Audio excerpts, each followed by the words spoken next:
Asia की सबसे बड़ी यूनिवर्सिटी हुआ करता था। लेकिन एक नरभक्षी पागल राक्षस क्रूर और सन की तुर्की शासक बख्तियार खिलजी ने मुझे और मेरे पुस्तक भंडार को जलाकर राख कर दिया था। महीनों तक मैं चलता रहा, किसी ने मेरी सुध नहीं ली। मैं सबसे पहले मुझे जलाने वाले के बारे में बताऊंगा, उसके बाद मेरी खोज कैसे हुई, उसके बाद मैं अपनी बनावट बताऊंगा, उसके बाद मैं आपको मेरी अलग अलग विशेषताओं से अवगत कराऊंगा, और सबसे पहले मैं नालंदा को क्यों तहस नहस किया गया वो बताता हूँ। मेरी कहानी सुनोगे तो भारत के लाडलों तो आपकी आंखें भी भीग जाएंगी।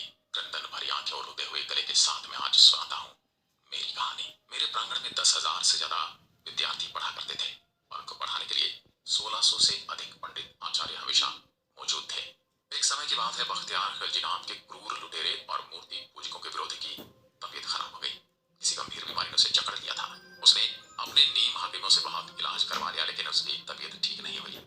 उस समय एक यात्री मेरे प्रांगण में घूमते हुए सभी विषय पर पढ़ने वाले आचार्यों से भेंट करते हुए मोहम्मद बख्तियार खिलजी के राज्य में जा पहुंचा।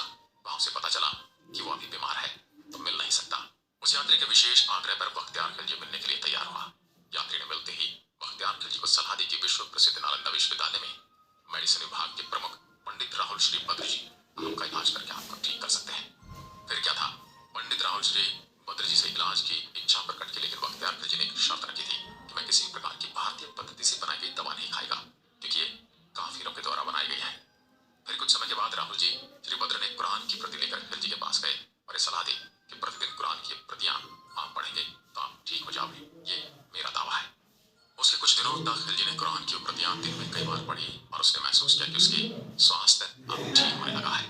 उसके बाद उसने पता लगाया कि मैं ठीक कैसे हो गया, तो उसे पता चला कि पंडित राहुल श्री बद्र जी ने कुरान की प्रतियों पर दवाई का लेप लगा दिया था। इनको पता था कुरान पढ़ने वाले खिलजी हमेशा